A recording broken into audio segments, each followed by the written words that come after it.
In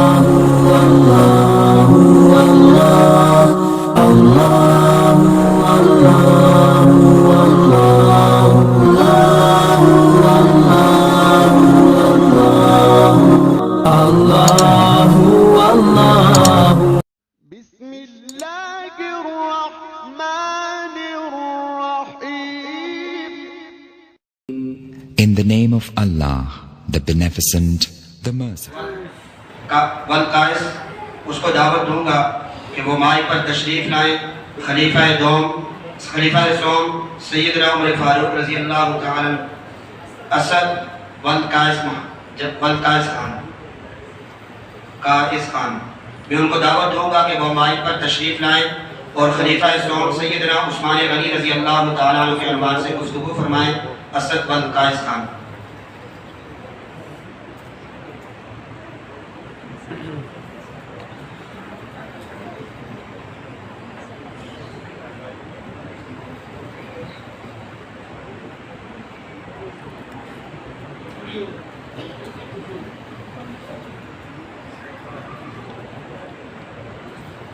نحمده ونصلي على رسوله الكريم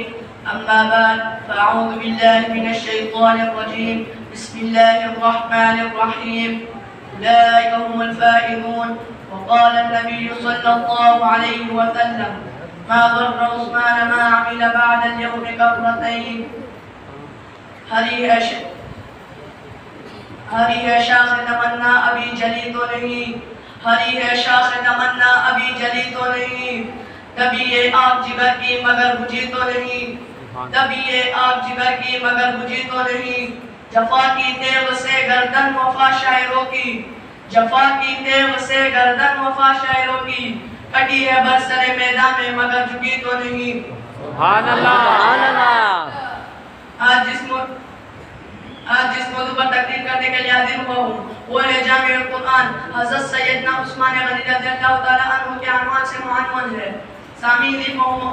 تاریخ جب اپنے آپ کو دورا کر 18 ذوالحجہ کے دہانے پر پہنچتی ہے تو ایک عظیم الشان شخصیت کی یاد دہانی کرا دیتی ہے جو دنیا کے باسعادت زندگی کو خیر آباد کر کے اپنی آخرت کے اپنی زندگی کو حیات جاویدان حاصل کرتی ہے، جو سعادت مند تخت عمارت کا بادشاہ ہو کر بھی کیلو عصری کے لمحات میں اپنے وجود کو خون سے معطر کرتا ہے، جو مال و زر کے خزانوں کا مالک ہو کر بھی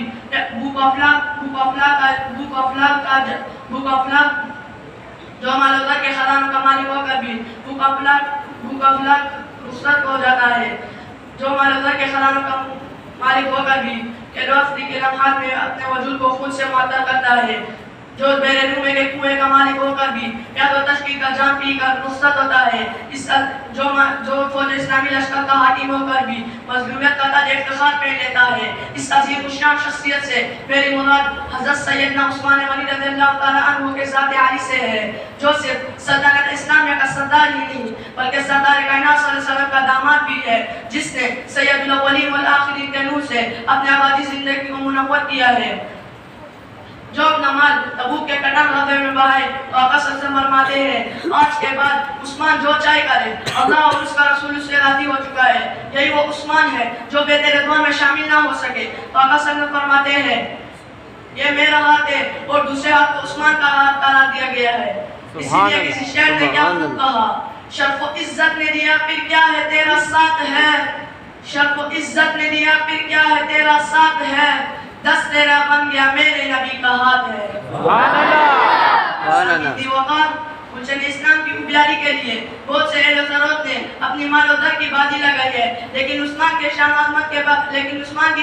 کے بارے میں کیا کہنے ہیں. جب آقا صلی اللہ علیہ وسلم فرماتے ہیں پھر وہ کنواں خرید کر جنت کا مستحق بننے والا خلیفہ حضرت عثمان غنی رضی اللہ تعالیٰ عنہ ہے. جب آقا صلی اللہ علیہ وسلم اعلان فرماتے ہیں پھر وہ ٹکڑا خرید کر مسجد میں شامل کر کے جنت کا ٹکٹ دینے والا خلیفہ حضرت عثمان غنی رضی اللہ تعالیٰ عنہ ہے. جی ہاں، آقا کے ہر پیز یافتہ جوہر دمک سے روح کائنات روشن اور مدین ہے، نور نبوت کا ہر ستارے آیا نظر آتا ہے، لیکن میں قربان عثمان تیرا فات و شان کی وحشانی پر جو دنیا کے ہر ملک میں، ہر ملک کے ہر علاقے میں، ہر علاقے کے ہر شہر میں، ہر شہر کے ہر دیہات میں، ہر دیہات کے گلی کوچوں میں اپنی روشنی پھیلائے ہوئے ہیں. کئی معصوم بچوں کے ہاتھوں میں،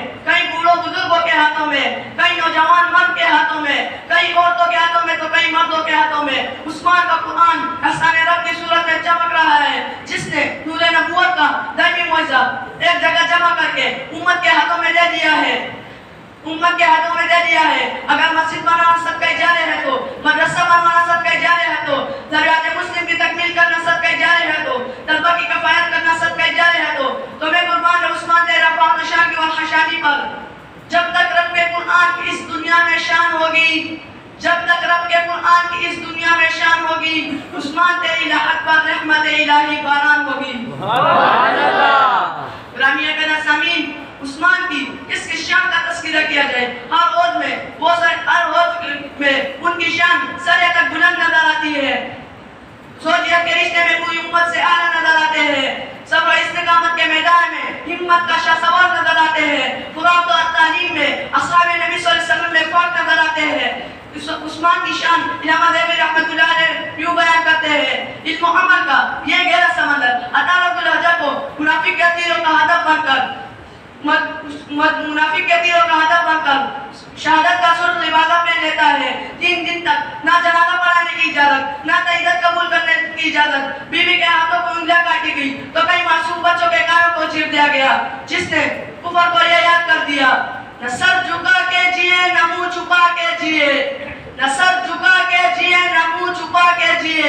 ستمگر کی نظروں میں نظریں ملا کے جیے، رواں زندگی میں ایک دن کم جیے تو کیا ہوا، رواں زندگی میں ایک دن کم جیے تو کیا ہوا، ہم تو ان کے ساتھ چلے جو مشغلے چلا کے جیے۔ آخر دعوانا الحمدللہ رب العالمین۔ الله ربي والإسلام ديني ومحمدا رسول الله